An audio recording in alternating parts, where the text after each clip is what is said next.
So hi everybody. We're going to start slowly with the discussion today. Thanks for coming in such a beautiful day outside. My name is Katrie Chagnon. I'm the curator of research at the Leonard and Bina Ellen Art Gallery, and I will be the moderator today with this nice panel. I'm just going to start with giving you a bit of a context of try to contextualize what the discussion will be about and where it comes from. And I'm sorry, I'm going to read that text because, I'm not that comfortable with English, and I apologize for my mispronunciation in advance. So this panel discussion on the role of intellectual academics and artists in a post-truth era has been organized to extend an inquiry initiated last spring with the project Post-Truth on Display, which was presented during the summer as part of the 2016-2017 Sightings programming, which was focused last year on the theme of pedagogy.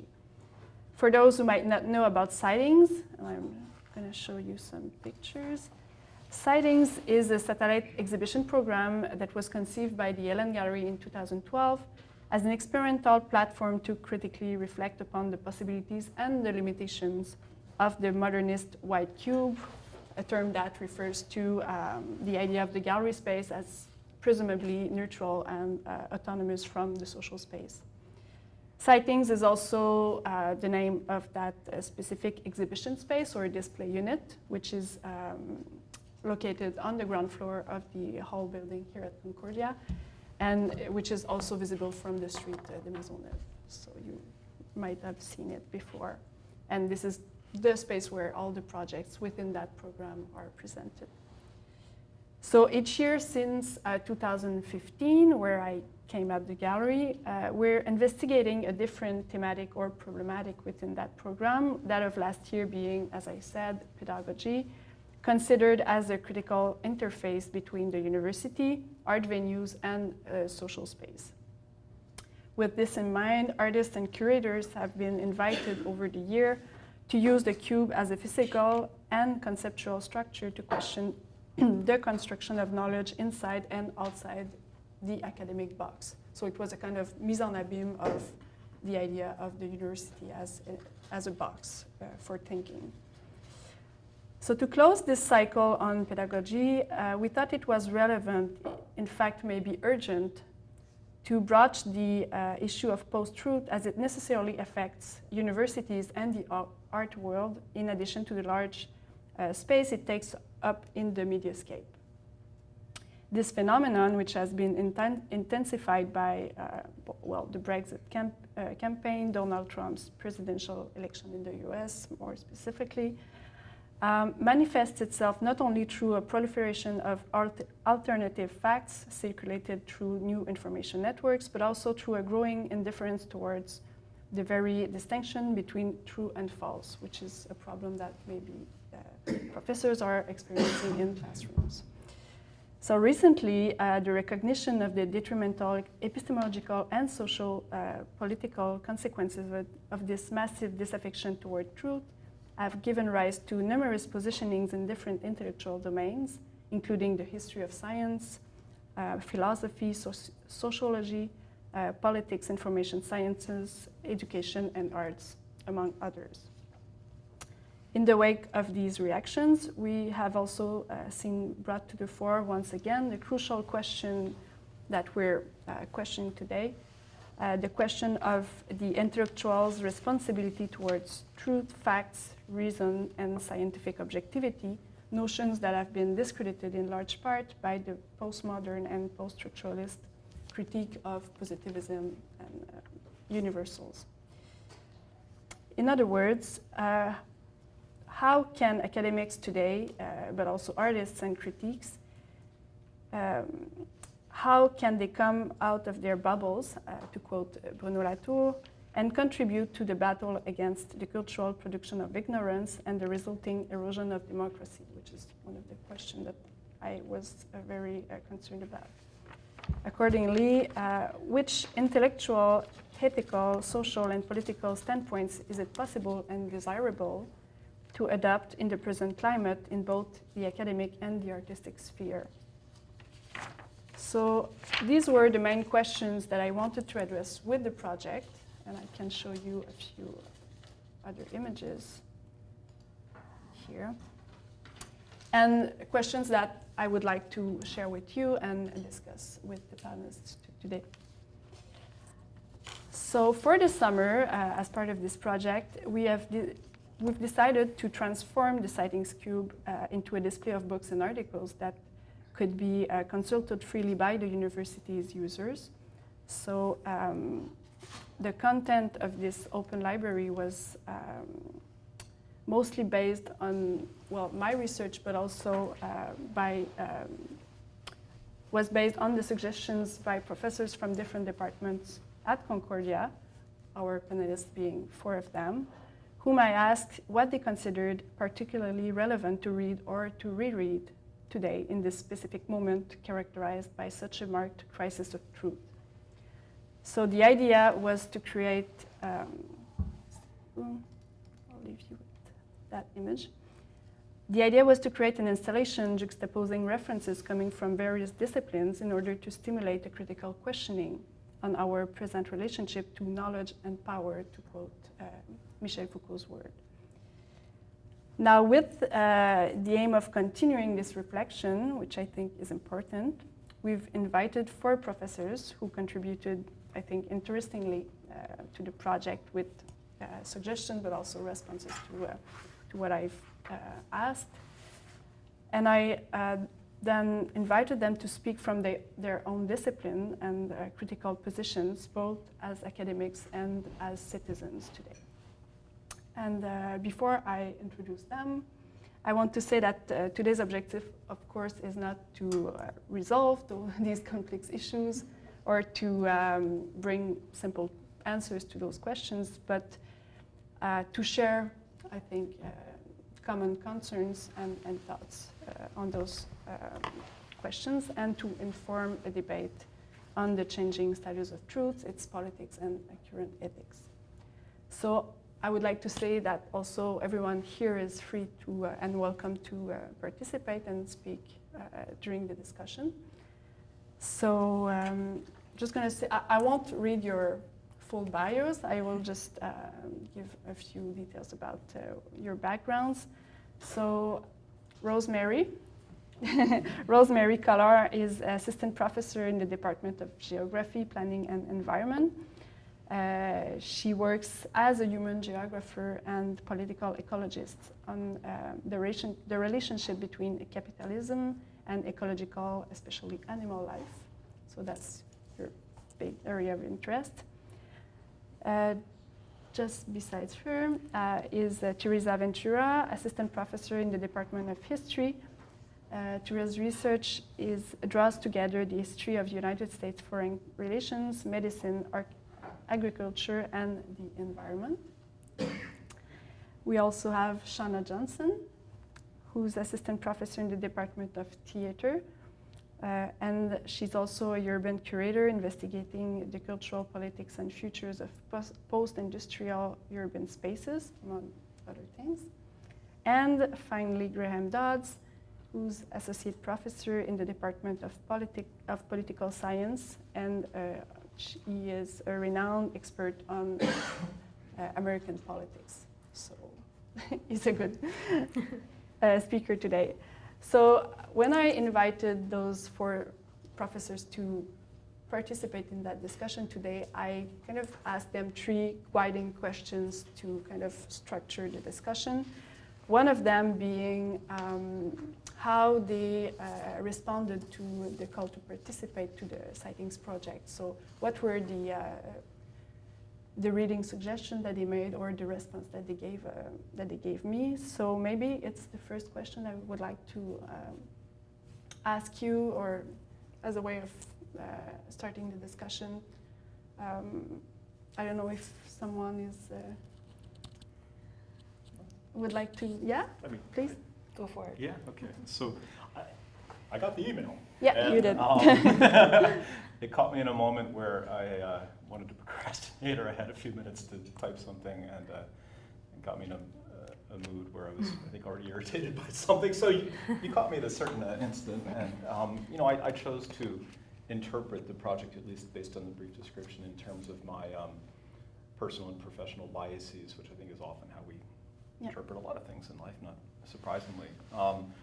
So I'm from the U.S. and I teach U.S. politics. I teach all the time about the strange politics of my former home and native land, and I chose to construe post-truth as Trump writ large. So, in sort of social sciences, that was the dependent variable to be what caused this. And I saw in this something that fit with the prejudice I had years ago, and to an extent still have, against what we could broadly call post-war French theory. So I was happy to say, this bad thing caused this bad thing, the hell with all of it. It's probably not a very popular point of view, but in the moment, that's how I chose to construe it. So sort of continental theory from the 60s onward, contributing to Trump USA, et cetera. Yeah. Go ahead, Theresa. Okay, well, I also got the email and was actually really excited. First, so I'll just thank you for kind of emailing the Faculty of Arts and Sciences and also Fine Arts, because it's really nice and refreshing to try to build more links within the university, right? We're always talking about what's the relationship of the university to the larger community, and sometimes I'm like, what's our relationship to each other? So it's nice to just not only get out of the department, but also to speak with people in the arts. And I think that as an example of how different we all are, I had the exact opposite response from Graham, which was, I don't think that we should be blaming this or laying Trump at the foot of theorists, and I think we need to do what historians do and take a long view. And I don't see Trump, I'd see him as the culmination of a real change in political economy. And what I submitted was the 1954 Frank Statement, or it's called A Frank Statement. And I brought copies, just two, so I'm happy to pass it around in a very historian manner. But this is a joint press release from the tobacco industry. It comes on the heels of an unprecedented meeting where all of the CEOs of the major tobacco companies got together to issue a response to very conclusive research linking smoking to cancer. And what the Frank Statement does is just this perfect display of the Trumpian strategies that we today call post-truth. Sowing, right, distracting through doubt, sowing controversy, and appealing to the readers the intellect, but also the emotion, right? And announces what the tobacco industry is going to do is going to form its own research council with its own fine scientists, and they're going to produce their own research.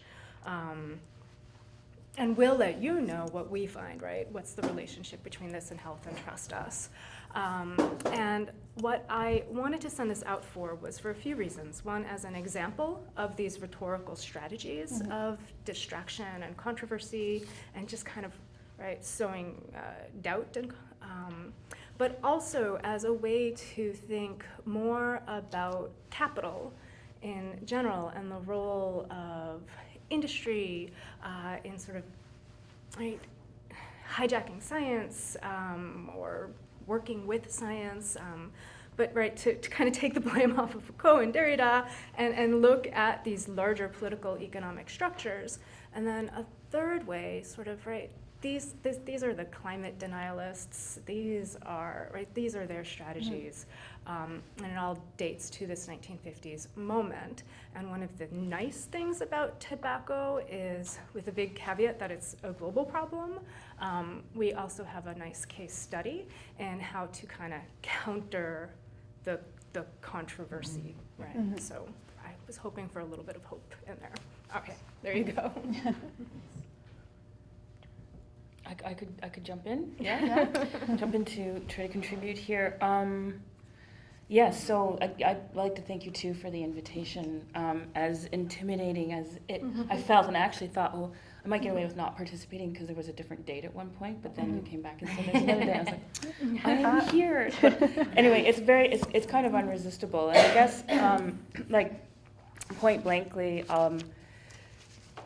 just to respond even to the question of the readings that I proposed or was suggesting. So I had Foucault in there.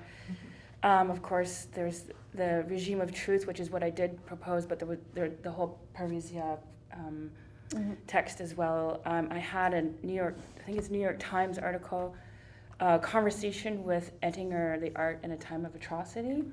And I had Peggy Phelan in there, performance theorist, her book Unmarked, and the first chapter in particular, which addresses belief in the unverifiable real. And I also had a piece in there by Chantal Mouffe, one of my favorite theorists, political philosophers, on strategies of radical politics and aesthetic resistance, which ties into the relationship between art and capital, and her kind of mining through other strategies, mainly how we can bring on more agonistic kinds of spaces.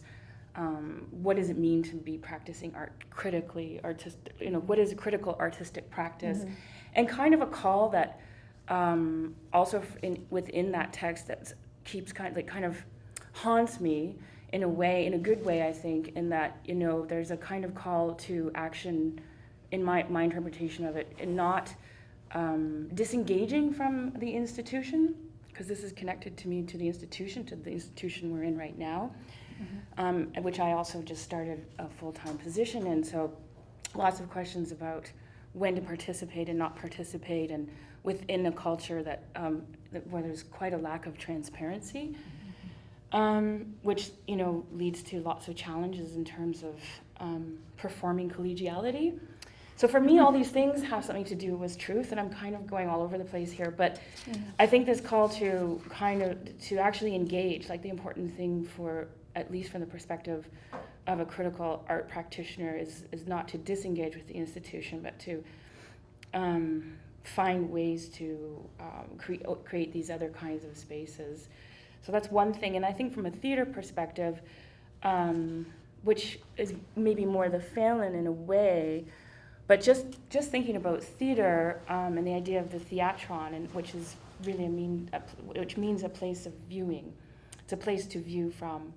So thinking a little bit about that idea of the theatron and the vision as is the vision of something true and objective, like that idea of objectivity in the making of something theater and within theatrical practice, and what that might have to do with the failure of representation. So that kind of an access point into thinking about post-truth. I don't know if it's working, but those were and ideas around fiction. We tell a lot of stories in the theater, right? And maybe I'll just end by saying, so just the other day in a dramaturgy class I'm teaching, one of my students said, well, just because it isn't real doesn't mean it's not true. Yeah. All right. Interesting claim. Yeah, let me join in saying thank you. Did you want to pick up on what you No, just go on. That's perfect. All right. I'm already it's very interesting to hear what everyone has had to say. So I have a little bit of a preamble to the decision, I think. I mean, first of all, I guess I would just say I'm really interested and happy that there's someone here who has put up the hypothesis that the continental philosophy is responsible for Trump. I think I would like to think that critical theory is that powerful, but actually, so the essay that I only said one thing to read, and it's Wendy Brown's essay called Untimeliness and Punctuality, Critical Theory in Dark Times. And she actually has a section where she says, it is difficult to name a single instance in which critical theory has killed off a progressive political project. Critical theory is not what makes progressive political projects fail. At worst, it might give them a bad conscience. So I think that's an interesting sort of thing to throw in. But so why did I pick? I mean, the essay is actually only mentions truth, I think, once or twice. Yeah. But to explain why I picked it, I wanted to say a little bit about where I was coming from in my own work that I came to read this essay. So in the discipline of political ecology, which I'm trained in, a big part of the discipline is trying to understand how environmental change is measured, whose knowledge is at the forefront of environmental decision making, what are the stakes of environmental science as knowledge production, as a mode of social construction. So I was very schooled all throughout undergrad and grad school in continental philosophy, in science studies scholars' work, critiques of how science is produced through like messy materialities in the same way as all knowledge is. It's not at a remove from that which it studies. Studies, like Haraway and how ideas about capitalism and competition bleed into the production of knowledge about primates that seek like a universal truth about human behavior. I mean, I'd been versed in all of this, and when I started to teach, I went into the classroom armed with all of these studies. This was about 5 years ago, I would say, ready to sort of help students like topple scientific hegemony, right? Like take scientists down off the mantle that we held them up on.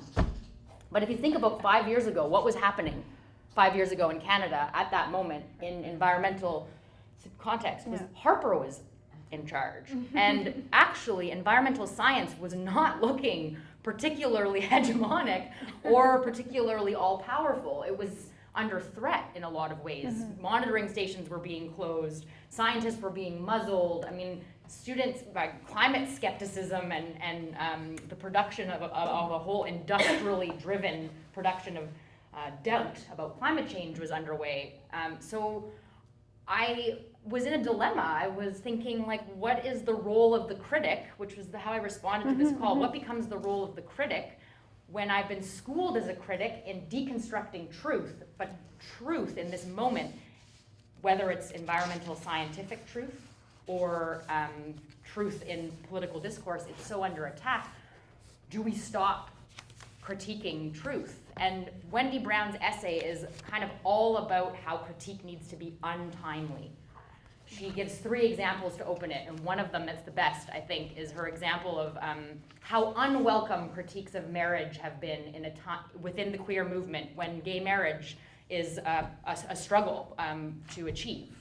And do I have time to quickly? Okay, because I just want this is really amazing. It's very funny. So it's a bit of a long passage, but I wanted to cite what she says. So she's talking about the difficulty of articulating any kind of questioning of marriage in this political moment when gays are supposed to be uniting around the right to marry. She says, quote, "Meanwhile, those who were dubious about either the egalitarian or emancipatory aspects of the right to marry, whether from feminist, queer, left, or anti-statist perspectives, were largely reduced to silence. So much as questioning that marriage has functioned historically to secure women's subordination and male privilege, to hoard wealth and transmit property, to regulate sexuality, ethnicity, race, class, and nation was tantamount to throwing dirt in the punch bowl. Equally unspeakable was the suggestion that gays and lesbians promulgating marriage as the ultimate sanctification of love between two people were biting from the same mytho-historical muffin as anti-gay conservatives declaring marriage to be timeless and transcendent in meaning. It's therefore unsurprising that when a threesome unsuccessfully sought a marriage license from San Francisco city officials, they were jeered by their fellow queers. Quote, "You're ruining it for all of us," yelled the wedding-besotted crowd as the triplet of sexual deviants walked away from the courthouse. End of quote. So I think there's something to be learned about, so Brown goes on, and we'll have time, I think, probably to talk more about this, but she goes on to emphasize how important it is that critics not only have untimely critique and continue to critique things that might seem to be in this moment where they are fragile, but also to reset the times, which is something I'll maybe talk more about. So yeah, I think sort of emphasizing the ongoing importance of questioning these categories. Yeah, well, I think this is something that's in all your thoughts the idea of the importance and the role of critique, and how it is possible to do it today, like you're talking about time, but also within the institution of the university. So Theresa, you were speaking about like the institution as something that is more and more invaded by capital and industry, and you said the same thing. So it's also about, I think, and it's something that I would like to hear you about, the idea of academic freedom, which is an ideal thing, but how can we sustain some kind of academic freedom or capacity to critique within the boundaries of like the university today? Because I think this is part of the production of knowledge and how we can, I think it is very nearly related to truth, and how truth is something that has to come up from what we're doing as academics and intellectuals, and also what kind of truths we're dealing with, and what kind of truths we can critique, and with which tools. So this is something that I would like to maybe hear you speak about, or because it's been present in all your intervention, I think. I don't know if you have any spontaneous thoughts about that. Well, something I was reviewing this morning that wasn't part of something I submitted was some thinking, some writing that another scholar, Irit Rogoff, has done. She's a critical theorist, curator, teaches, and she's kind of all wrapped around education and pedagogy as well. She's at Goldsmiths. Is she still at Goldsmiths? I think so, yeah. She's kind of amazing for me too, and she wrote a piece called Free. I'm not sure, maybe 5 or 6 years ago, in eFlux. But part of what she's exercising is some thinking, critical thinking around the educational turn, or what would that turn be, which is connected to Foucault's parrhesia, the free. That's what she's calling on, and so it's not this idea that the articulation of truth is something that's provable or factual or all those things we associate with what is true or what is truthful, as much as it is about what the truth gathers around in terms of subjectivities, and then this idea of like the blatant speech act. So like what's my interpretation of that? It's about leaving a lot of space for maybe very contested things to be discussed, or like in relationship to the institution, and a kind of exercising of listening and making space for indifference, and it also puts into question ideas around consensus too, I think, and Mouffe has a lot of thoughts on that in terms of this idea of conflictual consensus, and that somebody will always be left out if you're really exercising consensus in the sense that not everybody can participate, but there has to be alternatives and choices, but that ends up being what's happening. So I'm mixing a few things up here, but what would this turn be for the one for the critic within the walls here as such, in terms of, that's why I'm just going to finish that there. There's a lot. I probably will give a garbled answer too as I try to formulate thoughts on this relationship between the institution as a place where knowledge is produced, and an institution that is very much made by very different and often competing interests. You know, like our funding structure is changing based on how many enrollments one has, and you know, as academics, I think we're constantly being asked in this new kind of neoliberal university model to sort of justify your work in terms of its value, and that value is, right, that's the subjectivity there, right?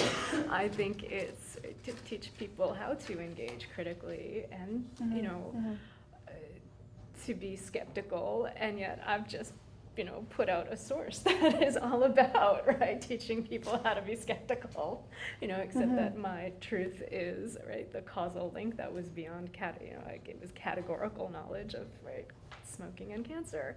So there's, it does feel, right, that, you know, these standards can be flipped, right, and you find yourself on that other side of having to justify sort of what you're doing and where you know, where, right, how I understand criticism to be productive and purposeful and good and speaking truth to power rather than, right, an act of wielding power is sort of a, I don't know if it's something to balance or not, but when you brought up academic freedom, and this is only tangentially related, it is, right, we do need to sort of ask why we hang on to these terms and these ideas, right, academic freedom or free speech, you know, and if you look at, right, the amount of money that the University of Florida just had to, right, host a white supremacist who, you know, is promoting that the United States become a cultural ethno-state and saying that, you know, only white men and women built the country. If you look at the Berkeley Free Speech Week, all of the talks that got canceled, right, in order for these white supremacists to hold their talks, one of who was Anna Singh. Oh. Yeah, you know, in the Not one of the white supremacists. No. I apologize. Sorry. As a scholar, I would assume. Yes. I just realized it was canceled. Canceled by Milo Yiannopoulos. You know, like, you know, and so there has to be a way. Honestly, right? We're not stuck in a bind between, no, I'm being objective, no, I'm being objective, you're violating my free speech, and you're violating my free speech. And I do think that sometimes theory can maybe provide a way out of that bind, but I don't know what that is, so leave it at that. I'll just throw in, and again, spinning off of Wendy Brown's essay, because if you haven't read it, I highly recommend it. It's very rich. There are a lot of, every time I read it, I get a different thing out of it. And this time when I read it, right before coming, I focused much more on her idea of time and the focus on time. And she's really writing about how the sort of call of it being emergency times and that things need to move quickly. We need to quickly decide. It erodes the space for political deliberation that for her is at the heart of democracy. And one of the things I saw in thinking about this in the context of the academic institution is the speed up. Like she writes about we living in the age of the speed up, and we're not immune in the academic world to that. And in fact, we might be more sped up than many in this. So it made me think about the call for slow scholarship, which I think is something that we can think critically about, and who can produce scholarship slowly and who can't, and sort of it's not necessarily my own inclination. I'm a pretty speedy person, but I think as a reminder that these kinds of like academic freedom and the kinds of critical discussions, the role of the critic, these are often take time, and they need to be moved. They need to move along slowly and be done very carefully. And the kinds of collaborations that the university is talking about, engaging more and more with Indigenous communities, with community members, that kind of like really politically engaged work, that takes time. Like and so just the sort of the way that time is hinged to political possibility, that's at the heart of Wendy Brown's essay. I think something that we can think about in our own context. Well, it was interesting because I was discussing that with Shauna the other day when she was mentioning fiction as also a possibility for like critical thinking, like this kind of distance that you can get by going into another space or another like space of thinking. But I was relating that to Wendy Brown's idea of critical theory as something that brings you into another kind of relationship to time, which is not the urgency thing that isn't like predictive in terms of political long-term commitment. And I was interested in that thing that Shauna was bringing about fiction, you know, as a space for a space of possibility for other ways of thinking or other ways of addressing problems, and it's there. I think this is where art, culture might be of interest in those kind of reflections. And I don't know if you had something more to say about it. Yeah, I mean, no, I mean, you said it quite well, and I'm just trying to think of maybe something more concrete in terms of an example. And I guess, you know, some of the work I do in the built environment through the lens of performance or theater and with students has to do with, like, in terms of a response to something that they're concerned with, or whatever that the inquiry might be. There's that sometimes a way into understanding that is, you know, once there's a certain amount of research done, that there's not a kind of reenactment of that site or a literalization of it or instrumentalizing it that way creatively, but that there's a response that is somehow through fiction, and through that there's a kind of making visible of something that's not being seen. Although I have questions about that too, in terms of if making something visible, this is a kind of something that comes from Elizabeth Gross a little bit in the art's capacity to do that. But that it may transform even temporarily our perception about that particular site, whatever that is. It could be a community, it could be a parking lot, an abandoned parking lot, you know. So I guess in terms of the possibility is that it is a way that the creation of fiction, just like it would be in the theater too, in terms of that more conventional way of viewing something, is another way into or perspective on potentially real life occurrences, that it's not something that's invented from nothing, but are these different ways that ask us to critically reflect on that and the connections that we have to those stories. So yeah, I think there is a lot of potential there, and you might, in some maybe a more obvious example of something like that in performance would be docudrama or verbatim theater, but that's really interesting too, because then we're putting into question the idea of memory. And so for me, when I first started thinking about this idea of truth, it has a lot to do with our beliefs and our doubts and memory in that way too. Anyway, yeah. I think there are potentials and possibilities. It's sometimes hard to give examples of what that would be, but it happens. So let's see if I can construe the question in terms of this, you know, how do questions of truth and post-truth relate institutionally, disciplinary, in terms of the discipline, in terms of the classroom. I think the debate about campus speech, free speech, especially in the US, but it's here as well, is an interesting site for this, because it gets at the disagreement in theory between, you know,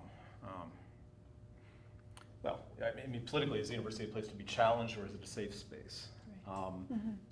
How demanding is it to expect people to believe in a liberal subject and reason apart from their own concrete identities? Is it asking too much? Is it hurtful to say, I understand that you see it this way, but try to see it through someone else's shoes? I've got my own views about that, other people do too, but I think that's an interesting sort of institutional location for these sort of things that does speak to some of the broader themes that this exhibit evoked. You know, how much do we valorize the emotive content of speech? We say, you know, your feelings are fine, you're entitled to your feelings, put that aside and let's use our heart, not our brain, or our brain, not our, anyway.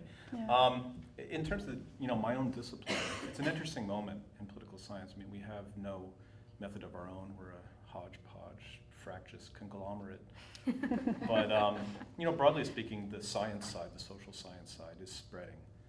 I'm inclined to speak of it as a cancer, but that's my own point of view, believe it or not. And it's stage 3 in the U.S. and it's spreading here.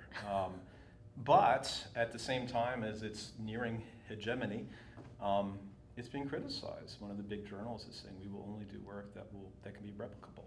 Mm-hmm. And that hasn't been how political scientists have, you know, we're not biologists. So what do you do with that? And you know, all of a sudden you can't even just have standard statistical correlations. Everyone's in scandals about p-hacking in the New York Times, for God's sakes. So it's an interesting moment. It's simultaneously sort of positive science is being nearly hegemonic at the same time as it's being fundamentally criticized. So God knows what's going to happen. And then in terms of, you know, the institution, the discipline, the classroom, my experience is kind of like that Rosemary, I think, alluded to earlier. And you know, when I teach political theory, the sort of reflexive student position I often encounter is, oh, it's all relative. You know, you like Hobbes, I like Locke. If you're a Maoist, if you're a Buddhist, that's your thing. Who am I? I wouldn't want to be judgy. And I say, you're not allowed to have that point of view. It's untenable. Yeah. And this is where I really abhor radical relativism. You know, what if my view is bashing students about the head who espouse such dumb ideas? You can't do that. Oh, well, so, you know, but I think that is a kind of reflexive point of view. And again, in common parlance, it's, you know, don't judge me. There's a pop song about this I hear all the time now. I got issues anyways, so. Yeah, so I agree with you that science is not hegemonic in the classroom, at least, even if it is in terms of at least my own discipline. Yeah. Sorry, that was quite a... Yeah, no, that's... well, that's interesting because I think it's all about attention that, Rosemary, you were also mentioning while we were thinking together and discussing a few days ago, and that you mentioned earlier, this tension between like the idea of expertise, science, and like this kind of relativism which is embedded in social science or humanities and critical theory, and what you said before about, you know, continental theory, which is, you know, it's hard not to completely relate what's going on today in terms of post-truth to this positivism that was like, you know, kind of consequences of, and I think we're in a moment where we have to think about those things, you know, and we have to position ourselves, and I think it must be a real challenge in classrooms to kind of expose students to that reality and to kind of give them a sense of critical thinking within that kind of complexity. I don't know if this is something that you... If I could make a historian's case for the concept of critical empathy, it's something we talk about when we're in our source material, right? Historians, we work with primary sources. We look at things produced in the past. And oftentimes, I think in the sort of journey of like undergraduate who likes history to graduate student in history who has an axe to grind and a point to make and hates her sources and look how awful they are, to actually taming that monster into a book for publication that's useful and contributing to something larger, is that you've kind of spent so much time with a historical subject that you don't only understand the harm that they've caused, but if that's kind of the study that you're looking at, but the limitations in which the person worked and existed in, right? Sort of a standard example in sort of U.S. historiography, right? Different approaches to studying the same topic would be like Franklin Delano Roosevelt's New Deal. You know, was it capitalist? Was it communist? Was it socialist? And you know, the answer is, of course, he wanted to save capitalism, but right, the moment called for particular kinds of responses. right? Of course, it failed at certain things, but right, the structures for a more muscular response weren't in place yet, right? You look at sort of where people were at the time, the assumptions that they worked with, the tools that they had, and ultimately my goal in the classroom is to try to get students themselves to, right, not argue is Jefferson a bad person or a good person, but to inhibit a worldview, right, in which horrific things are possible, or can be talked about but not acted upon. I think, right, that, right, at the risk of sounding just really like head in the sky, that we could use more of that in this political moment and in the way that we speak. I don't know if this is useful in an arts context, but one of the assignments I've started having my 200 level survey students do is just to, instead of doing an analysis of a text, right, just to write in the voice of somebody else that's not theirs, and to push beyond just the stereotypical view there and to really try to connect with that person's subjectivity, but as a way of kind of putting together a patchwork, right, that is more of an objective view of just how complicated things were in the past and continue to be today. I think some things that you're talking about are making me think about, just going back to what, we do in the classroom, or what is definitely, I don't know if you want to say if it's trending or emerging, certainly in research and scholarship, there's a lot of writing around the role of spectatorship, the audience. So we've got like spectator, audience, witness, participation are big things that have been floating around for a good decade. I know both across, within the visual and contemporary art practices, but certainly in the theater, because that's what we do. We go and we sit down somewhere and something happens in front of us. And of course, that idea, the theater comes from public space in the agora way back. So there's certain, we have these classes where we teach our students those histories, but when we get into the more smaller seminar classes, and at least in the theater department here, we have 3 programs. One is design for theater, one is acting for theater, and we have a new program just started last year called performance creation, and it's very much, we're still, trying to figure out what we mean by that, and we're trying to be slow about that, but also bring clarity as we go along every step of the way. And the department has also had a real history of making socially engaged community, or teaching what it means and methodologies behind making socially and community engaged work. So for me right now, a big question with the students within that context, whether it's making site-specific performance or looking at dramaturgy in a more expanded way beyond a play text or like a text-based work, is oh no, now I'm losing my thought. But it was, I guess, just these kinds of strategies for how we have students within these theater training kind of think of themselves as part of a bigger world than actually being in the fiction also and creating the fiction. So there's that kind of flip side to it, and having and becoming critical thinkers around the way that they want more active, like how they see the participant in the work that they're going to make, even if it is a fiction or it's based on something or inspired by some real true events, and that they're not just this passive thing, that they're actively part of creating that experience. And this could happen, I suppose, within the theater architectures that we know so well. But I think that's something that's important to me, that there's that kind of engagement, that it might not always work, it's not always successful, but there's that kind of critical thinking going into making new work, creative work, performative, theatrical work, that we don't have this distance or this, there could still be a fourth wall even, but that there is a different kind of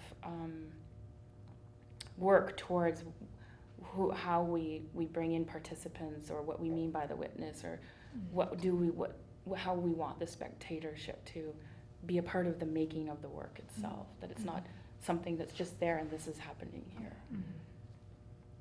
Yeah, well, I think this is also all about, the ethical responsibility of viewing and being a spectator of what's going on, which applies to, watching a show, but also to watching what's going on out there, or, So I think, and this is something I'm really concerned about, the idea of a responsibility in our relationship to knowledge and power, and I think this is like this.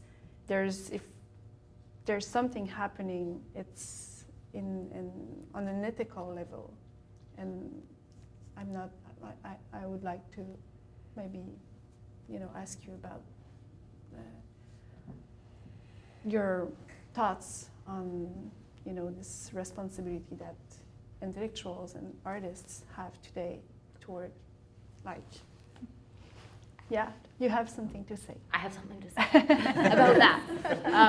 It actually stems from the conversation that Katrie and I had before, she spoke with each of us before we came here over the last couple of weeks.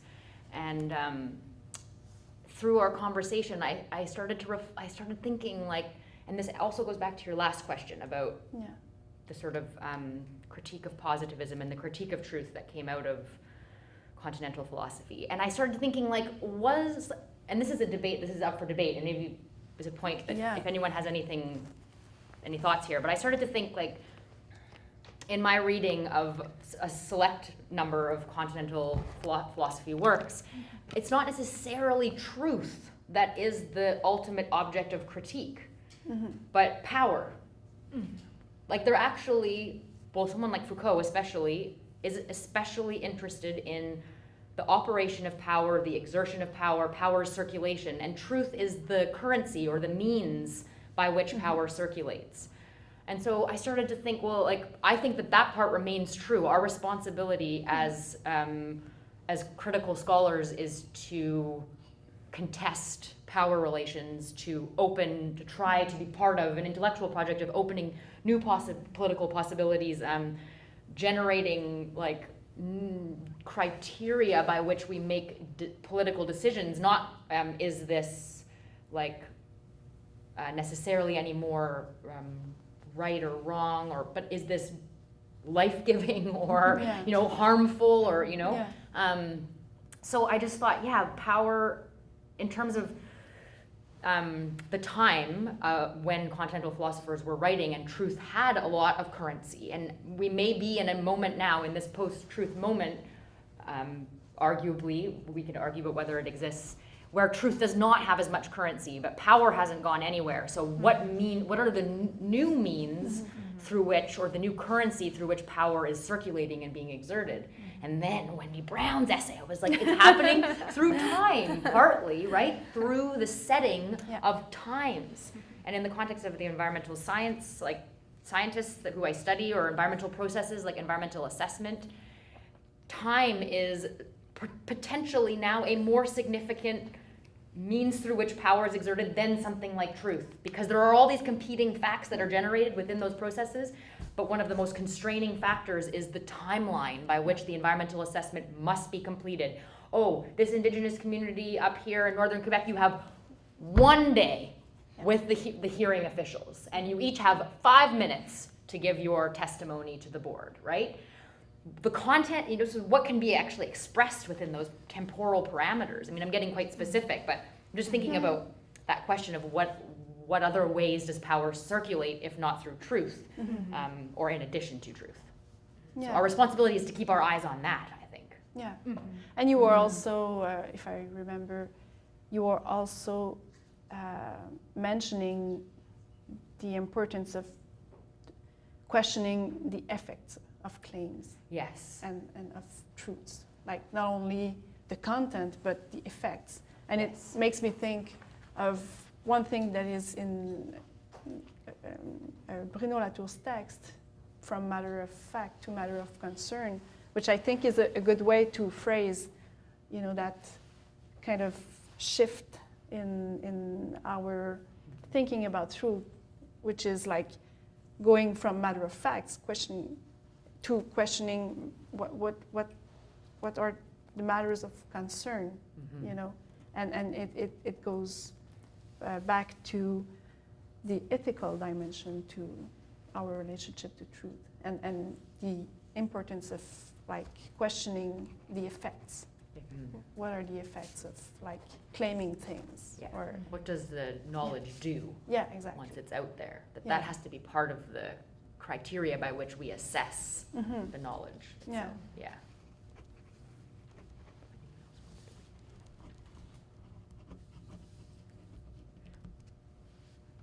Does anyone have something to say? I haven't looked at you. Yeah. I haven't formulated my ideas yet, but there are several words that you used, and I've been out of academia for ages, so I'm not talking in that context. I think a key word that strikes me, and perhaps would have been good to have an economist there, is self-interest. And individuals and institutions and corporations, and we all operate out of self-interest. But self-interest seems to have taken over everything, and it's like for me to maintain my business and to make money, for me to maintain the institution, the organization, which may not be the best model for 21st century, but it was established in the 20th century, but I'm comfortable with it. I like the comfort level. And then I am in a power position, head of an organization or an institution, and now truth becomes, how do I manipulate everything, and how do I manipulate the truth to further my self-interest, whatever that self-interest is. So if I thought about it a little bit, and then ethics doesn't come into it. Self-interest is the ethic that I'm working on. That's how I see things, because it's a dog-eat-dog world, and whoever is more powerful is going to be the winner. And of course, we know the concept of winners and losers, and I want to be a winner. Yeah. So perhaps you can contact. Yeah, I'll take a stab at that, because in thinking and picking the Frank statement, right, which is got the power of the tobacco industry behind it, right, the corollary to that, right, sort of the production of economic knowledge, you'll notice, right, economics departments in universities that are in faculties in arts and sciences are shrinking. Business schools are growing. They do very different things. And behind this move towards business schools are a lot of non-state funding. To the point, and can I say things like pre-tenure? Like that, JMSB has library collections that are bought by private businesses, right? Not paid for by the university, and only JMSB students have access to these databases, right? Because they've got their patron, and so in this, right, we're moving back in time, I think, to a very neo-feudal structure. Let's not even call it neoliberal, it's a neo-feudal structure where there's, a few wealthy patrons, and, we've kind of teaching people to think, right, that it's in your interest to appeal to the patron and hopefully get in their good graces and make your own money that way. And this idea that the world has to be dog eat dog, right, has generated, especially in the United States, right, the complete disinvestment of public institutions, the privatization of the state. I know I'm American, so I don't want to make Canada seem like this ideal. It's obviously not, I really am aware of that. But that there's $93 billion tax cut on the table right now, that Congress just paved the way for the president to sign. When,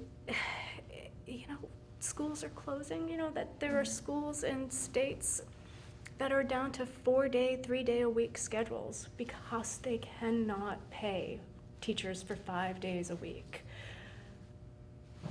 what happens to the truth in that situation, right? It's all power, right? We've got to somehow counteract this massive disinvestment in right, public institutions that have a real role in producing citizens, right? Why should we educate for citizens if we no longer have a public state in which, right, for them to participate? So. But the corollary to that as well is public discussion. And I cannot believe how quickly everybody, I don't really have an opinion one way or the other yet about the veil and the law that was passed on Wednesday because it's so complex. No discussion. But what I can have an opinion on is how quick everybody was to rush to judgment. Like everybody, that this is X. And I'm thinking, well, like, there are models of democracy. Maybe one way of looking at it is about the public sphere, another way is about individual rights, another way is secularization, another way is freedom of, like, let's talk about this. This is really complex. This is not.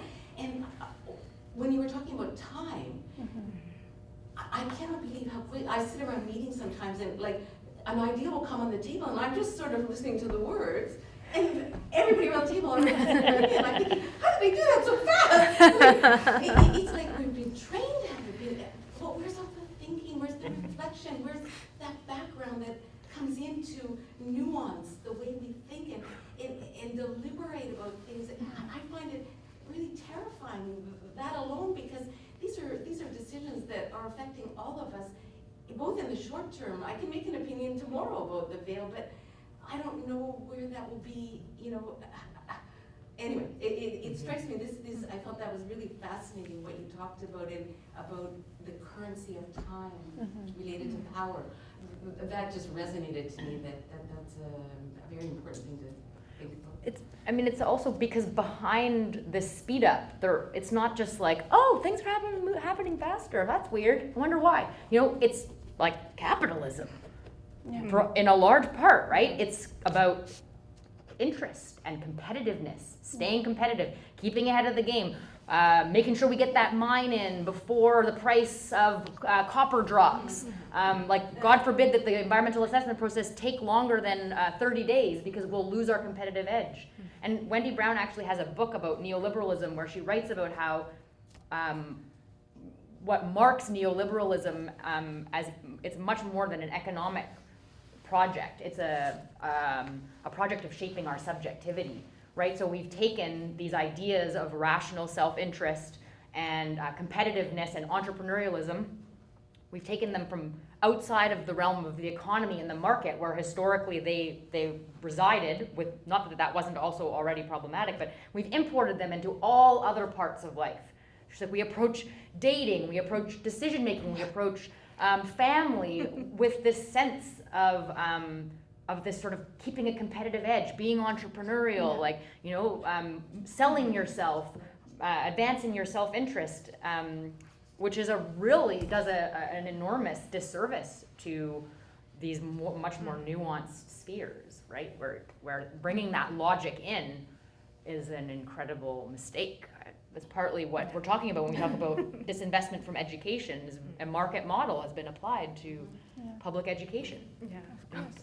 Importation of charter schools, right? Like, so I think it's all connected in that sense that behind the speed up, whatever realm of life we're talking about, is sort of capitalist drive for extraction of profit and heightened exploitation. Yeah. That's so pervasive. Just sorry, so depressing. Sorry. Just a little. I was reading stuff on like dual career couples, and Stanford has this big institute, and they had the housework study, and it was like, in dual career couples, women do on average 19 more hours of work a week, and like, yeah. But then, right, the study's conclusion was like, and just think about how much more productive they'd be at work if they weren't. And I was like, no! No feminism, no. If only you could funnel your extra 19 hours just to work, right? Like that was like the whole point of the study. Yeah, in the sense of like, not just work, we're not just home. We need to be, right, to consider people whole people again. It's just, we're so far from that. And I know I think I cut you off, but in terms of this investment in this neoliberal economic model where all of the risk, right, is diffused onto the people who can least afford it, whether in the case of a natural disaster or an entity like Uber, where it's all on the driver to live or fail. I think of, right, what economy are our students going into, right? Which, where are the full-time jobs with benefits now? And, right, I'm uncomfortable with seeing a university change in the way that, right, we have to teach right, that we're not teaching them education for citizenship and engagement, but education for like marketing yourself, right, to be your best entrepreneur and your best product, and like what app are you going to create, and this and that. My friend teaches at the University of Pennsylvania, and she just sends me pictures of Penn's Pennovation Center, just like, innovation, right? Like, but that puts such a burden on an individual, right? Of like, you're the creator, you're this, you're that. Like, I really fear that one's mine. I'm totally oblivious of like, what kind of world, like, what job prospects are there? No, it kind of goes back to your comment about self-interest and the way it's so easy, how easily we slip into talking about the neoliberalism, everything, these wonderful things that you're bringing up, but that it's actually kind of out of our control or something.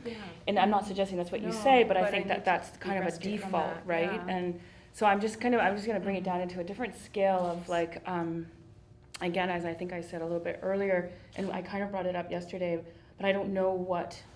It has something to do with truth, but I'm not sure what exactly, where I've really been practicing this, so I'm situating myself right here and now in the position I'm in, starting a new tenure track job in this kind of institutional infrastructure. Yes, it's neoliberal or blah, blah, blah, blah, blah, blah, blah. I teach, I research, I have an enormous amount of service. I want to do it all, I want to do it well, and I'm realizing the kind of environment I've walked into is that people, so this is the generous part of me, I suppose, is that this practicing of self-interest or like your own individual entrepreneurship is, where is it coming from though?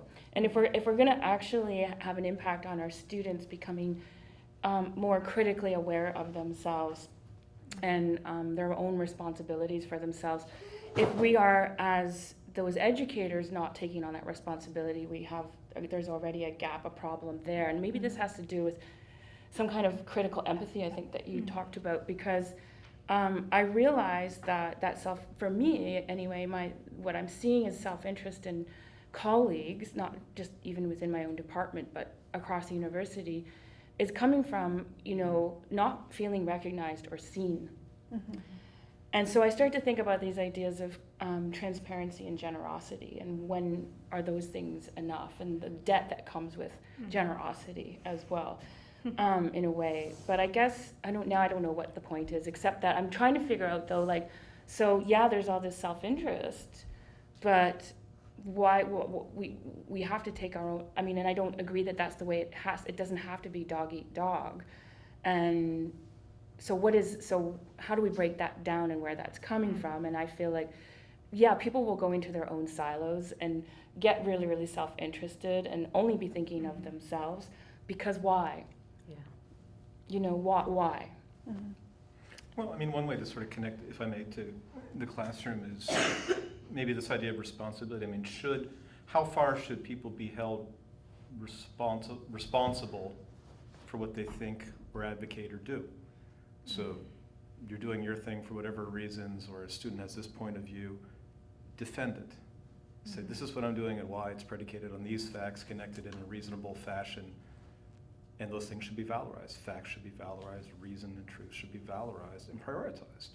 I think as long as people can give an account of a student with an opinion in a paper or a person's chosen way of life on the planet, just be able to defend it and do so in a way that can be understood by a sympathetic audience.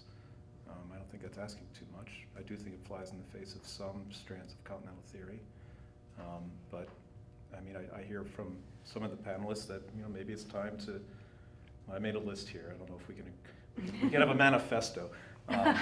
Push back against radical relativism, maybe have a strategic retreat to pragmatic intersubjective agreement, if not pure objective truth. If we're not ready to revalorize truth, maybe at least facts. Meaning cannot be democratized too far, where it becomes individualistic and hence has no meaning.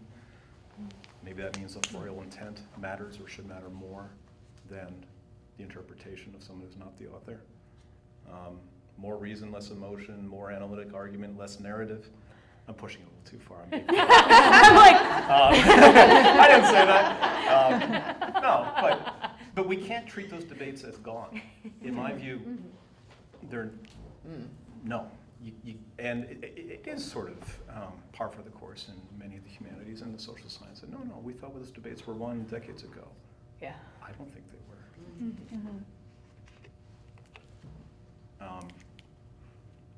Yeah. So. Want to say something? Yeah, and a lot of things, but I'll just Yeah. I think it's very important that we revisit the colonial nature of time.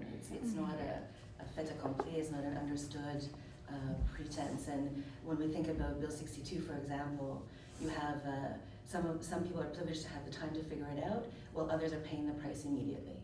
There's an exceptional abuse based in misogyny and racism that has to be acted upon. And so I can see how this desiring for slowness, we forget that time is one of the major tools of capitalism. We delay justice in places that, like immigrants and migrants and what's happening the world over, where people are in sites of exceptional conflict. And so a major power, most often an American power, will come in, take over, and disconnect the structures of powers within that area. And then the people are left waiting for justice to come, or waiting for a democracy that will never come. And that waiting is a tool of capitalism as well. And then we have the places where we say that those that have accepted a capitalist model of producing in the world, well, they have to move faster, because by changing these velocities, we're able to exert exceptional control and move towards models of productivity versus generativity. And that might seem like a simple linguistic shift, but I think it's a very, very important one to consider. If we always are imagining that something must be produced, as opposed to we're able to actually generate shift and change and be somewhat responsible, we might have to step aside from the producing at all moments. Because we have in this so-called self-interest, something that's very much been produced since the Renaissance, this individuation. It will be better for me if it's better for me now. And produced an ideal that now is what matters. Because if you actually want to protect your species, you might think beyond now. And it's the exceptional greed of this, it's in my best interest, that is producing the ignorance that you've been describing. I think it's been very interesting to see how you've all pointed out the production of ignorance alongside the production of knowledge. And I think that is the counter that we need to operate with, is when we see the production of ignorance. And I can see where some of you put that production, but I find it fascinating because I actually happen to be very invested in theory because I feel that it might be the room to move, but I do see very few people actually understand most of what's been said by it. And so this narrative that you're describing as being problematic it's become like so removed from, I think, one of the key notions that I would pick up that is instead of thinking about relativism, thinking about embodied subjectivity.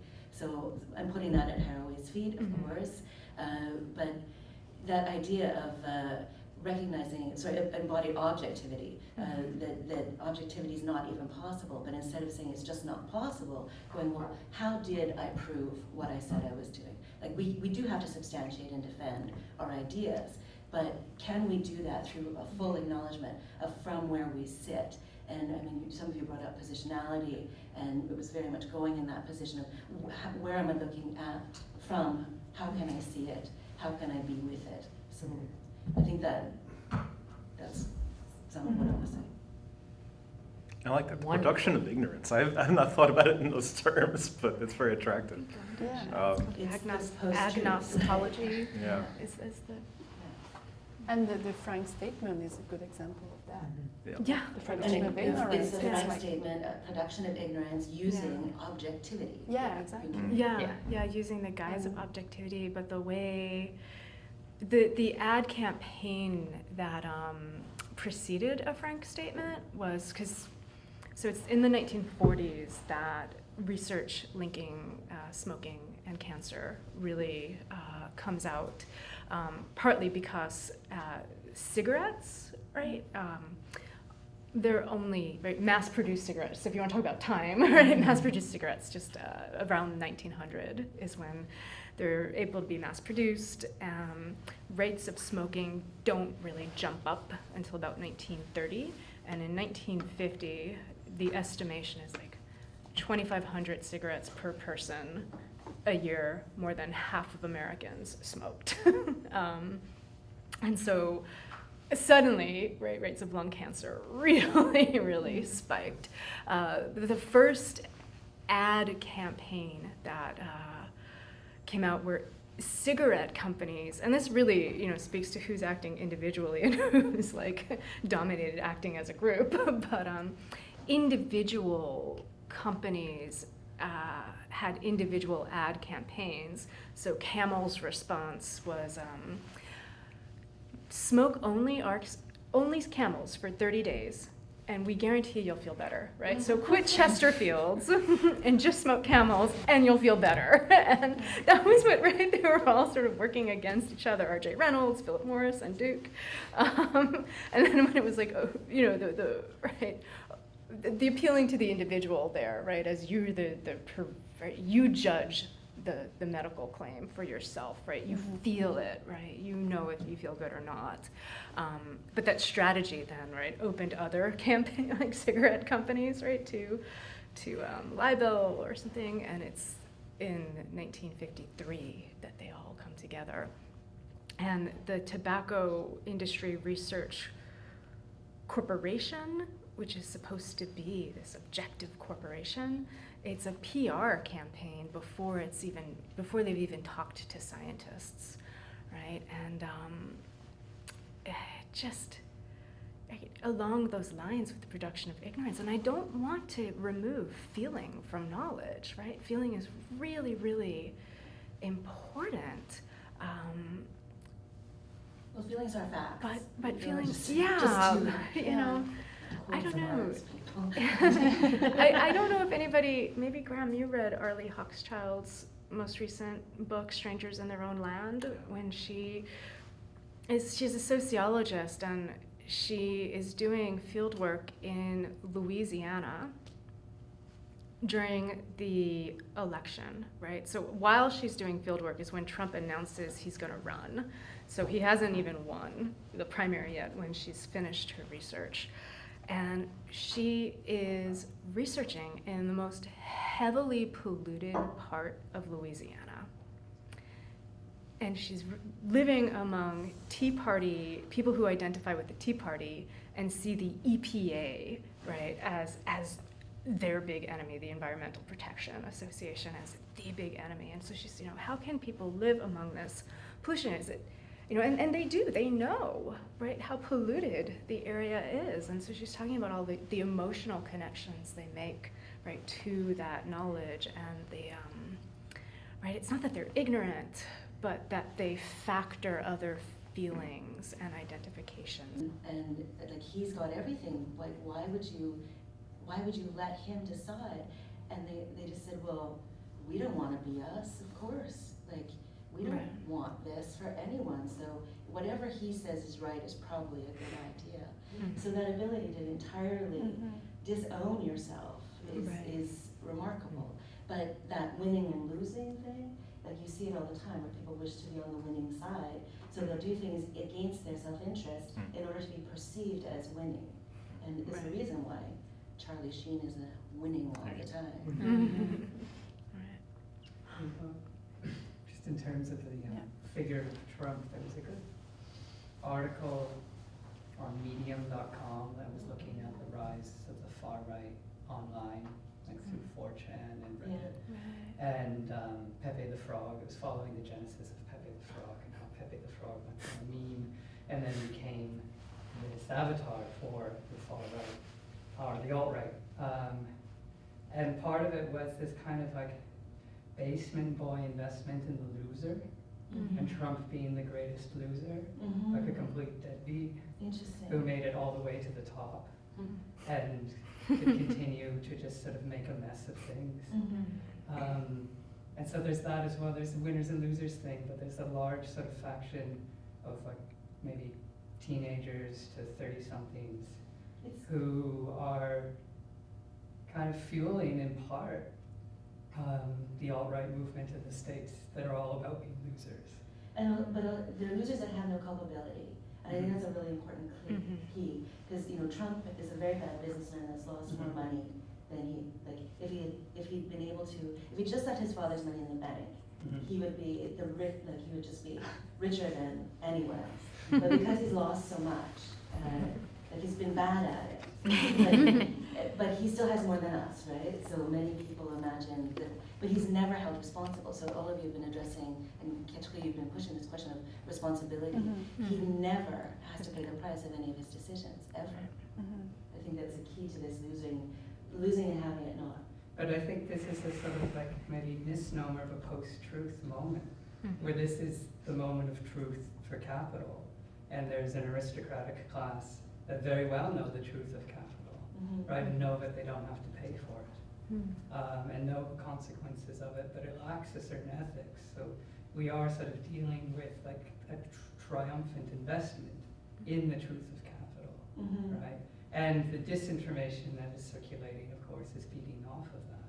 But the general thing is that, there's an enormous amount of sort of like reverse engineering. I mean, critical theory is always sort of tearing its hair out because the IDF read Dodds and Katrie, right? Israeli Defense Forces read Dodds and Katrie, right?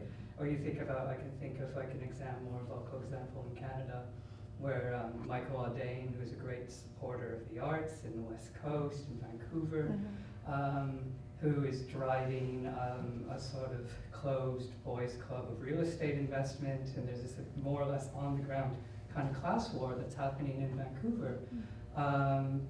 He was an editor of Our Generation. This is someone who closely read Marx and was part of a student movement, right? Well, the alt-right says that they've been studying the arts very carefully, and they've been studying new media development. They've learned from the left how to use sites of communication, and they study very carefully. But I mean, Edward Bernays, who's responsible for exactly what you're describing, so the PR, the first American, he was hired by the government to start public relations, and is so very closely tied to the cigarette factions, especially making women smoke. But Torches of freedom. Yeah, For freedom torches. of freedom are cigarettes. So Edward Bernays is Sigmund Freud's nephew, and he was using all of this new understanding of psychiatry and the creation of the being of the self, and understanding how we can manipulate each other through feelings. And so I mean, that's why we're never going to have ideally a dogma that we will all agree on. All of these thoughts are tools that can be used that they can be used for good or for evil, right? So it is this, the desire to move towards dissensus versus consensus is important. I'd like to address the issue of power. I mean, most recently in the last number of years, power has been concentrated in the hands of the few in virtually all areas. One reason that Trump was elected, one standard analysis is that there were so many people who were disenfranchised, and so large parts of the middle class felt that they were left behind. So they basically rejected the traditional power structure within the United States. The Democrats whom they felt abandoned them were giving forth the beautiful platitudes of democracy, but they were left behind. So they basically went to the alt-right, alt-power structure to see what they could do. But the problem still is that power is concentrated amongst very, very few, and those few, once again, are operating out of self-interest. How do we maintain our power? How do we get richer? And everyone else, we don't care about them. And that's hard to change, because they've got the power. I've got no easy The fix, I'm age-old- sorry, man, you know. The arts, age-old yeah. Well, you know, when he campaigned, I mean, I don't know, I imagine I am not a radical relativist. I do believe, right, in morality, but when he campaigned on that slogan of drain the swamp, I think a lot of people who were not for Trump were like, but you know, he's appealing to that populist side. And it was only after that I was like, as a historian, I should have asked, what is the swamp, right? How does he define the swamp? Because when, right, the EPA scientists were finding our research has been scrubbed from the website, it was like, at that moment, it dawned on me, oh, you're the swamp. Yeah. Right? It wasn't the Goldman Sachs people. It was the regulators. It was the researchers, you know? And the idea that it's regulation that has harmed the economy, that people who claim that the climate is changing, who are anti-business or anti-investment, and that, right, you, average person, middle-class person, right, who you don't look at your pension anymore, you look at your 401k, right, because you don't have guaranteed retirement, especially if you were here and you worked at Sears, right, all of your, you know, to the extent that you have a savings has to be placed in the market, right, we've all been conditioned, not just mentally conditioned, right, but how are you gonna retire if the stock market doesn't do well, right? And that to me is the hegemony of capital.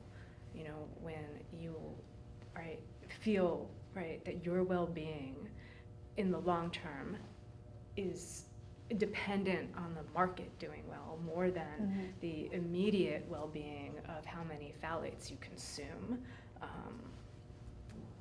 You know, we've really got to recalibrate economic priorities. I mean, I guess my response, I see two things here. So I mean, the drain the swamp argument in favor of Trump, that's one where I think people's emotions have a legitimate place. I mean, if you think the status quo is so screwed up that you need a bull in the china shop to wreck it all and anything would be preferable to the status quo, all right, okay. I suppose that's a principled argument for the change that's occurred. But the argument of, you know, the sort of, the undereducated white male in the Rust Belt,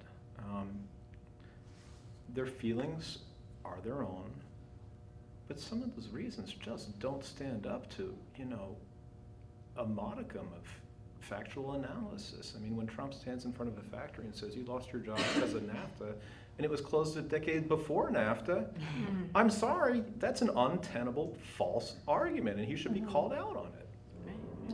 Because it's just not true. I believe that matters. Maybe I'm a retrograde, but you know, I mean, and that's the thing I find most bothersome about. When Obama was here in June, rekindling the bromance with Justin, he gave a shout out to the Enlightenment. He's like, Enlightenment, truth, fact, reason, yes, preach on. That stuff matters. Yeah, well, manifestly. And what you're naming is something that was discussed, but not directly. It's the question of rhetorical, of rhetorics, and I think this is very important when we're discussing truth and talking about truth and how, and the whole political and consequences of truth and untruth is it plays, I think, on a rhetorical level, and this is something that came up from your intervention and also, but I think this is something that we have to take into account. Political speech, it's all about rhetorics. Of course. Yeah, and I think there's something that goes very far today in using those tools that are also paradoxically and sort of heritage from, Enlightenment also, and this philosophical tradition. I understand a lot of people are not persuaded by, narrow analytic reasons. That's not how many of us conduct our lives. I mean, you're deciding who to vote for. You crunch the tax plans and, I can amortize the depreciation on the cottage at 0.4 under this plan. So nobody does that. No. People are emotive beings. This is, Rousseau. But at some point, reason does matter. Yeah. And at some point, if you're just telling lies, you should be called out on it. Mm-hmm. I think that's the responsibility of everybody, frankly.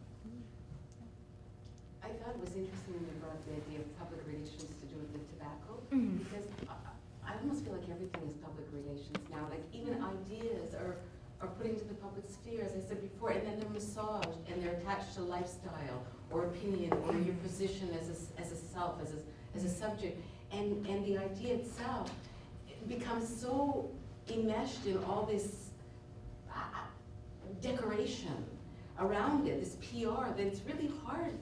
Unless you're like the people in this room and you're a thinker and you're an academic and you've been trained to filter all of that, it's very hard for people who are just like regular people who went to school and then got a job to filter out all that PR that is so coating all these really important ideas. I don't know how you address that. Education? No. Literacy. When I was sort of prepping for this talk, I went to the website of the Cato Institute because one of their big thinkers is, last name is Michaels, but he's a climate scientist who is also a climate skeptic. And, just going to his page, and he has a blog, and you were just hit with a ton of graphics, right? His argument,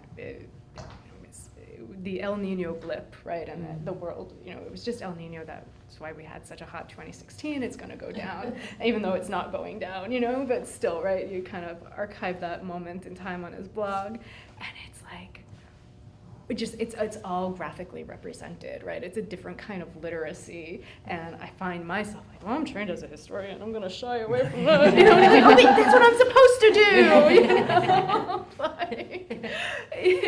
we do have, and I don't want to border into, right, that graph is just a social construct and has no meaning, but we do have to kind of work on developing, right, critical reading skills for all different kinds of media, right? Not just the text and the rhetorical strategy, but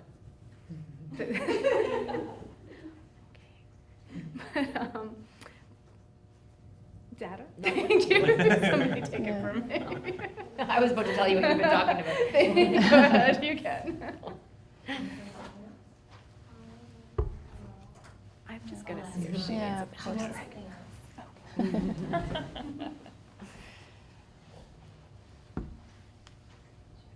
I think I worry I'm about to sort of change the topic slightly, but to pick up on the resurgence of reason and to kind of come back to untimely critique. I feel like in these moments we desperately are like, the Enlightenment's looking pretty good. We're sort of desperately grasping about for some truths that will be compelling and incontrovertible. But something I feel like gender has been like an interesting subtext of a lot of what we've been talking about. It's an unavoidable thing when we talk about Trump, but it's also an unavoidable thing when we talk about reason and the Enlightenment. I mean, one of the most compelling critiques of truth for me, what came from Haraway and from feminist science studies scholars who pointed to how reason is tethered to masculinity, and a sort of any discarding of emotion or anything is also tethered to a discarding of femininity. So I think that's an important thing to keep in the background here. I guess I just sort of don't want us to reach too hard or in an uncomplicated way for reason. I think Haraway is one of the most interesting people to grasp the tension that's here, where in Situated Knowledges, she writes that our project is like how to acknowledge the contingency and partiality of every knowledge claim and yet remain in pursuit of a project of faithful real world accounts of the world that like lead to justice and gentler ways of living. I mean, that is the dilemma. I think that's at the heart, and certainly at the heart of my own discipline. I think it's at the heart of academic inquiry. It's super important though to remember that those texts that were written 40 years ago were pushing for a move beyond the binary. Exactly. We're not putting reason in argument with the passion and reason we're living together. And it was this call to question, not to reassert any of these binaries. Yeah. So this is a really important moment for us to say, like, a lot of people like to wipe away the theoretical because they've not taken the parts out of it that we actually would have been generative to a more complex way of thinking that would be actually very useful, that does talk about responsibility very much. I was so glad you brought up feminist objectivity, like for Haraway, that objectivity derives from being positioned. She calls it embodied, and then it was taken on as feminist strategy. But I think the idea that it's embodied is super critical because we all have one. Like, regardless of where you sit on the gender spectrum, regardless of how one identifies, regardless of which species you're a part of, we have one. So that's part of the questioning too. I'd just like to address the issue of emotion versus reason. And in academia, we're used to using logic and reason. But when for people who have not developed that skill, or for people who are in emotional or psychic pain, emotion trumps reason. And if you want to, from a political point of view, get people back, you first have to acknowledge their pain. And if a guy like Trump has come up with strategies to say, you know, I feel your pain, I know how you feel, then he's got them if he's the only one who's done that.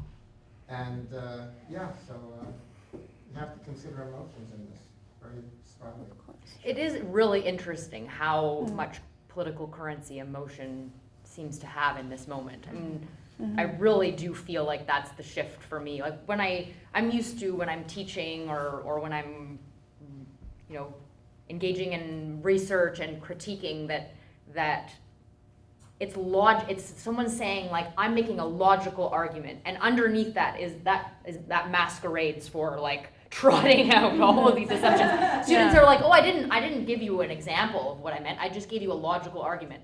What that usually means is that they constructed some way of rationalizing an assumption that they have. But it's had power to say that. I'm making a logical argument.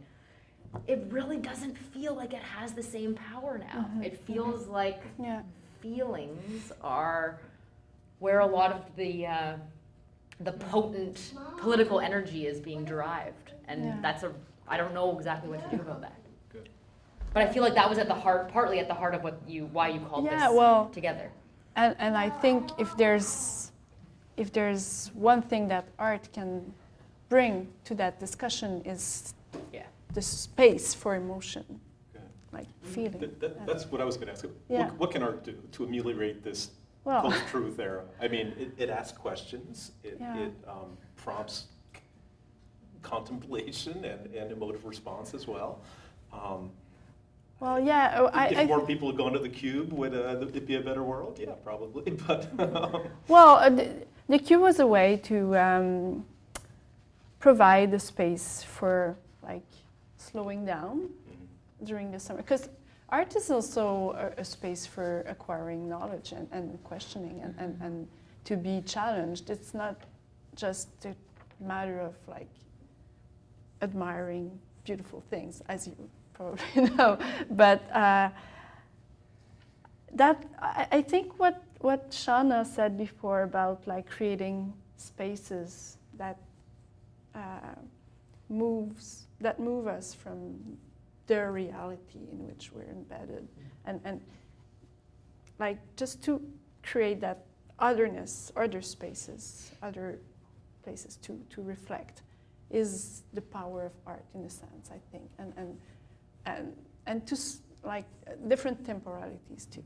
I think the issue of time that you brought is really crucial to that discussion. But I don't have any answer. I mean, I don't have this utopian belief that art can change the world, but I think that art can address those issues in a way that is different, in a sense. I don't know what you would say about that. I mean, I would never make claims that art is some kind of solution or salve for, everything that's wrong in the world. Yeah. But, within the context of making new work, with theater or performance, there are emotional responses to a matter of concern, or whatever the inquiry is that the artist or the emerging artist or the student of theater and performance wanting to make new work, be in performance creation. It's there's also, imagination. Yeah. Right? Yeah. So we have emotion, imagination, and we have reason, but we need that space for imagination to work in order to ask more questions even. But it makes other kinds of spaces, and it's so interesting. I'm trying to find this art in a time of atrocity that was published on December 16th, 2016 in the New York Times. So it's a conversation between this guy, a reporter, I don't know who he is, and Baraka Ettinger. And there's so many things to look at in it in terms of what she's saying. She's talking about painting, because she's a painter. Like, there's kind of premised in that as a framework for her talking about. She talks about artworks toward an ethical space, and this idea of art being a kind of passageway to get to difficult things in terms of addressing pain and the human pain and atrocities of the world. And I mean, there's just so many great things. So the question is, what is art? It's certainly not a question of aesthetics, styles, and technique alone. Art proceeds by trusting in the human capacity to contain and convey its rage and its pain, and to transform residuals of violence into ethical relations via new forms of mediation that give birth to their own beauty and define them. Critique is not lost in this artistic entrustment. Rather, critique becomes participatory in it. Mm-hmm. Anyway, it's a great piece for ongoing reflection. It also, it's really important to know that one of the things that was born of the Enlightenment was this separating out of artistic practice from everyday life. Yeah. And when we persist in othering art, that it is somehow not part of the production of knowledge, it really is this persistent assertion that knowledge is formed through language. And that's such a colonial attitude. It's really difficult, and I'm struck particularly by people like David Garneau, who's a Métis scholar that works on this idea of the extra-rational, and it's actually within the extra-rational that we can take the most political positions. Because almost always, if you're using the tool that mirrors your own oppression, you might have to move outside of that arena to be able to move forward at all. But because we've, as educators, so often made it illegible, we've said we cannot read this, and by doing so, we most often are denying our bodies. Because most of you, when faced with a work of art, if you actually didn't feel you had to decode it into some sort of textual parallel, you would have an experience. Yeah. And so it's not that art will do this, because art is not one thing, but all of our production of knowledge should work towards some sort of more complex way of being in the world. Yeah, it's interesting because I was, just yesterday, a friend of mine was defending her dissertation, Anne-Marie Linax, who made a claim about, her whole dissertation was about this painter, David Milne, as someone who practiced art as one form of living practice, and the whole dissertation was about defending the idea that styles of existence or living practice and bodily practices are modes of knowledge, and that there's an ethical project in reflecting on the ways we're living, and it's in painting, but it's also in walking in the forest and living with people and and it was very interesting how suddenly emotion came in this like very,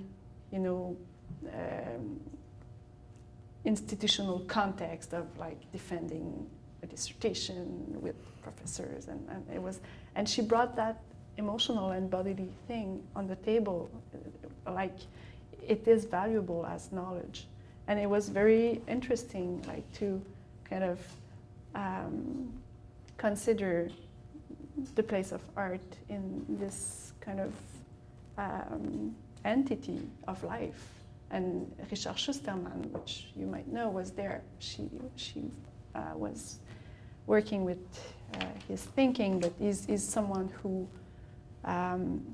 theorized about like bodily practices as something that is like some kind of embodied philosophy. And it was very interesting to kind of hear this conversation just before like today's discussion, because there's something there like to balance in a sense, and to integrate in like academic thinking like this.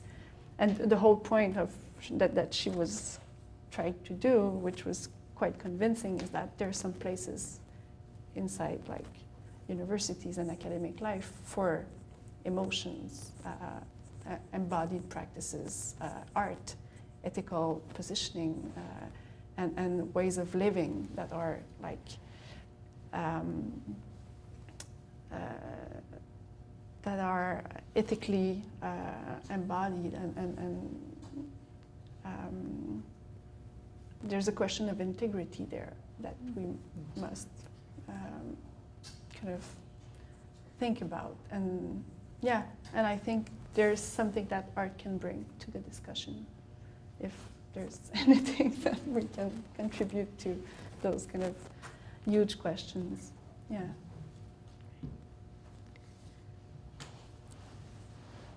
Does anyone have concluding thoughts before we leave? No? I think it comes back to that notion of how knowledge is disseminated. If you look back at early print culture, I was reading an article about just credibility and how credibility has evolved with time.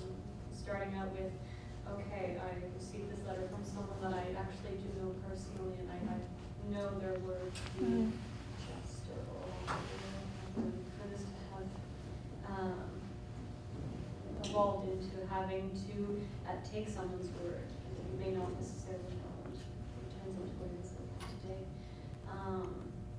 It's interesting to see that the notion of credibility here. Yeah. I guess your last thought makes me think of your original comment about essentially having people assume the responsibility of whatever decision or position that they hold. It's a tacit knowledge that comes either from experience or from experience. and so ultimately you wind up having this conviction behind its position you keep. Mm-hmm. That's kind of digress, I'm so sorry. No, but I think the idea of credibility is important, and this is something we haven't discussed. Yeah, no. Who directly, gets to be but credible? I think it's Yeah. a good point. Yeah. Well, thank you. Thank you Thank very you much. all. Thank you. Thanks Thank you. for Thank your Thank you, everybody. generous answers. Thank you. Please enjoy Super the fun. snacks. Yeah. It was